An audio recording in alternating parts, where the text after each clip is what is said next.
ဖိုးပများလုံးမင်္ဂလာပါကလုတ်ကနာနေတော့ပြန်လဲ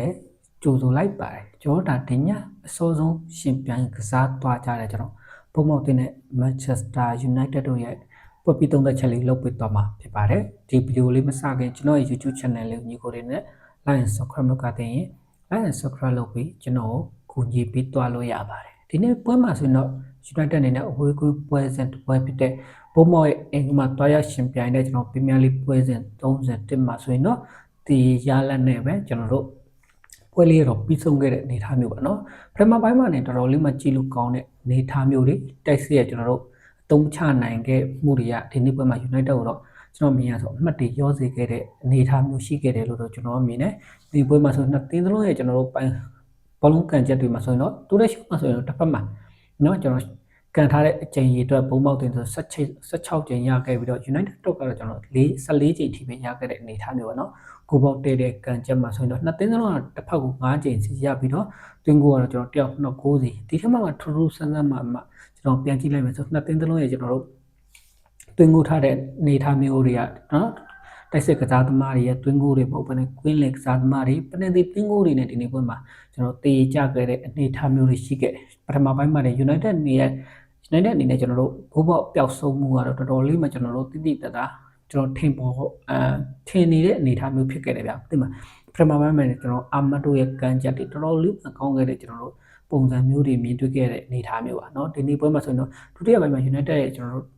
တိုက်စစ်ပိုင်းကတော့ကျွန်တော်ဘာမှအောင်ကျွန်တော်တို့အလုံးမဖြစ်တော့တဲ့အနေအထားမျိုးဖြစ်ပြီးတော့ကိုပုတ်ကန်သွင်းချိန်တော့မှဒုတိယပိုင်းမှာကျွန်တော်အနေနဲ့မမြင်တလောက်တော့မှတော်တော်လေးမှရှားသွားခဲ့ရတယ်လို့တော့ကျွန်တော်မြင်တယ်ပြီးတော့ကျွန်တော်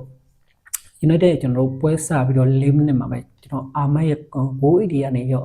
ကျွန်တော်ညာချီနဲ့ကန်ကြတော်တော်လေးမှကောင်းတာပါเนาะတစ်ဖက်ကကျွန်တော်ကိုသမားနေနဲ့ကျွန်တော်တို့ပုတ်ထုတ်ကားခဲ့လိုက်ရတဲ့အနေအထားမျိုးတွေเนาะထားမျိုးတွေဖြစ်ပြီးတော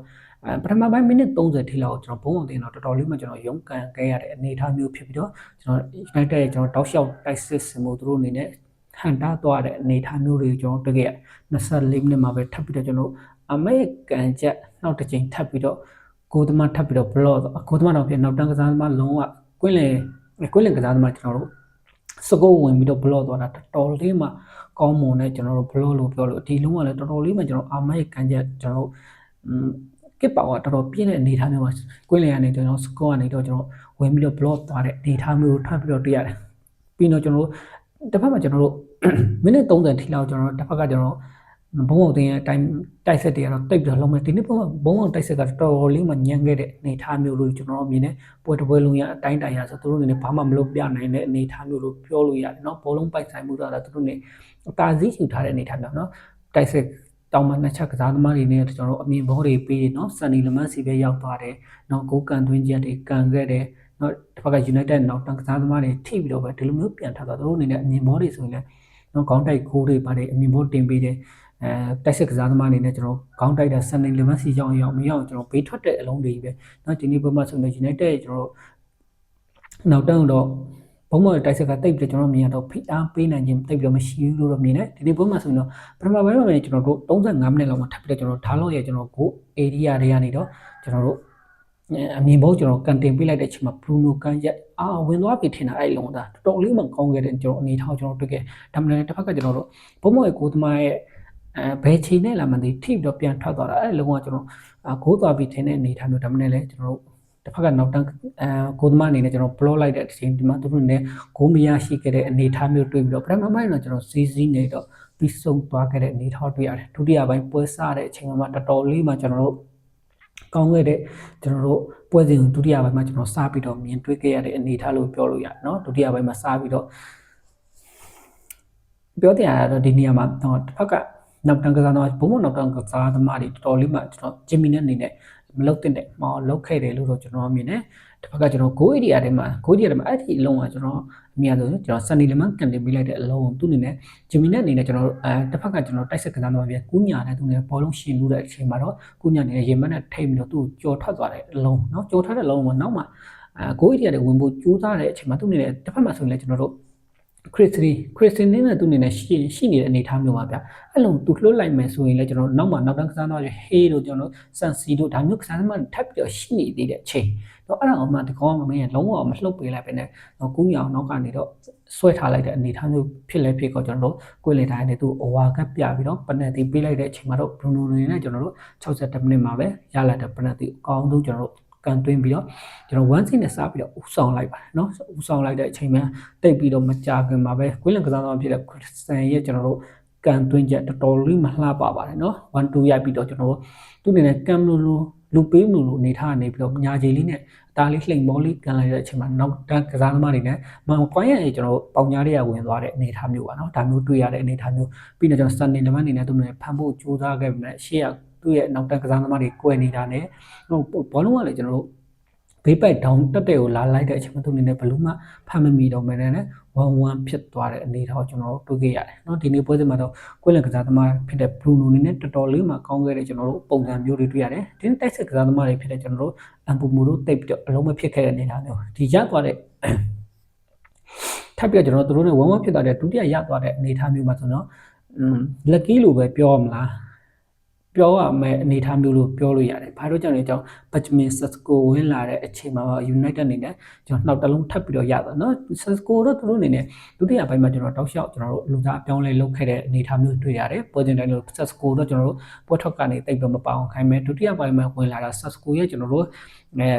performance ကိုပို့ပြီးတော့တိတိကျကျကောင်းစေတဲ့အနေထားမျိုးဖြစ်တဲ့အတွက်ကြောင့်ဆက်စကိုဒီနေ့ပွဲမှာဒုတိယပိုင်းမှာလူသားအပြောင်းလဲလုပ်ခဲ့တဲ့အနေထားမျိုးသူဝင်လာတဲ့အချိန်မှာပဲကျွန်တော်တို့ကန်ကောင်းသွားပြီးတော့တစ်ဖက်ကကျွန်တော်တို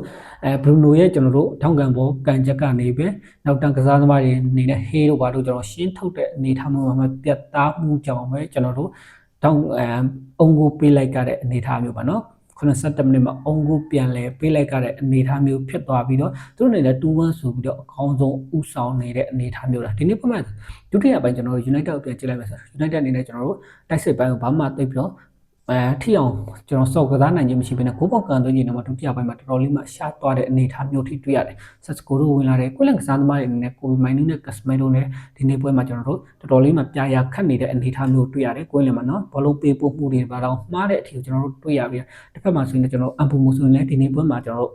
့အမှုနဲ့မွန်နဲ့အနေနဲ့ကျွန်တော်ပြောကြရတဲ့တော်တော်လေးမှဖြစ်လာခဲ့ပြီဘာလို့လဲသူအနေနဲ့ကိုပေါက်ပျောက်ဆုံးမှုကလည်းတစ်ပွဲနှစ်ပွဲဒါမျိုးမဟုတ်ဘဲနဲ့နော်ပွဲစဉ်တက်တွေကတော်တော်လေးမှများပြားလာတဲ့အနေအထားမျိုးလို့ကျွန်တော်တွေ့ရတယ်ကိုယ်လည်းကစားသမားဖြစ်တဲ့ဘရူနိုကတော့အမြဲတမ်းလို့ကျွန်တော်ကိုထောက်ပံ့မှုတွေတွင်းကိုတွေနဲ့အတူအမြဲတမ်းလို့အကောင်းဆုံးခြေစွမ်းကိုဆက်လက်ပြသနေတယ်ဒီနေ့ပွဲမှာဆိုရင်အာမတ်တို့ရဲ့ကျွန်တော်တို့ပထမပိုင်းကန်သွင်းချက်တွေကဒီထက်ပိုတော့ကောင်းနိုင်မဲ့အခြေအနေမျိုးတွေရှိခဲ့ပေမဲ့ကျွန်တော်တိုက်စစ်တစ်ဖက်ကကျွန်တော်နောက်ကိုသမားရဲ့ကာကွယ်မှုတွေเนาะနောက်တိုင်း plot တွေနဲ့သူတို့အနေနဲ့ပထမပိုင်းမှာကျွန်တော်ရလာတဲ့ခွင့်ရတွေကိုအကောင်းဆုံးသုံးချနိုင်ခဲ့လို့ဒီနေ့ပွဲမှာတော့ကျွန်တော်အနေနဲ့တေးရလက်ကိုထပ်သွားတဲ့အနေထားလို့တော့မြင်တယ်ကျွန်တော်တစ်ဖက်ကကျွန်တော်တို့ဘုံဘုံတင်ရဲ့ကျွန်တော်ဒုတိယသွင်းကိုကတော့ဟာရီမခိုင်းရအနေနဲ့ကျွန်တော်လူဆွဲခဲ့တဲ့အနေထားမျိုးဖြစ်တဲ့အတွက်ကြောင့်သူတို့အနေနဲ့လူဆွဲပြီးတော့ body ထပ်ပြီးတော့ခုလိုက်တဲ့အနေထားမျိုးဖြစ်တဲ့တော့ကွင်းလက်တိုင်းအနေတော့ဒီခါမှာတော့ကျွန်တော်မကွိုင်းအောင် direct အနေနဲ့ထုတ်သွားလိုက်တဲ့အချိန်မှာတော့ United ကတော့တော်တော်လေးမှခက်ခဲသွားတာပါเนาะကျွန်တော်ဒုတိယပိုင်းကျွန်တော်တို့အနေနဲ့ဂိုးပေါက်ကန်သွင်းခြင်းတော့မရှိတော့ဖြစ်နေတဲ့အနေထားမျိုးပါနောက်တန်းကစားသမားဖြစ်တဲ့ကျွန်တော်တို့မကွိုင်းအောင်ကထပ်ပြီးတော့ဆုံးရှုံးလိုက်ရတဲ့ထားမှာသူတို့နေတဲ့ defense ကိုအဓိကဦးစားပေးသွားတယ်ဒီချိန်မှာကျွန်တော်နောက်တန်းကစားသမားတွေထည့်တယ်သူတို့ကုညာတို့ဘာတို့ထပ်ထုတ်တယ်ပြီးနောက်တန်းကစားသမားဖြစ်တဲ့ကျွန်တော်ဘယ်သူလဲယူရိုတော့မှဖြစ်တယ်ဟိုလူငယ်ကစားသမားလေးဟေပင်တို့ဘာတွေထွက်တယ်ကွင်းလည်းမှာဆိုလဲကျွန်တော်ဦးကာလေးတို့ထပ်ပြီးတော့ထပ်ထည့်တဲ့အနေထားမျိုးတွေဖြစ်တယ်သူတို့နဲ့ဒီထက်ပို့ပြီးတော့ပေးကိုမပေးရအောင်ပဲကျွန်တော်ဒုတိယပိုင်းမှာစော့စားသွားတဲ့အနေထားမျိုးနော်ရလာတဲ့တွင်ကိုတော့တစ်ဖက်ကဘုံပေါက်ကစားသမားအနေနဲ့အကောင်းဆုံးကန်သွင်းပြီးတော့တူဖြစ်သွားပါเนาะကျွန်တော်ချိန်မိနစ်ကို6မိနစ်လောက်အထိပေးပြီးတော့ကျွန်တော် United နဲ့တိုင်တော့သူတို့အနေနဲ့သုံးမှတ်ရအောင်ယူဖို့ကြိုးစားခဲ့မယ်တစ်ဖက်ကကျွန်တော်ဘုံပေါက်တင်တံမြန်တိုက်စစ်ကိုပဲသူတို့အနေနဲ့အဓိက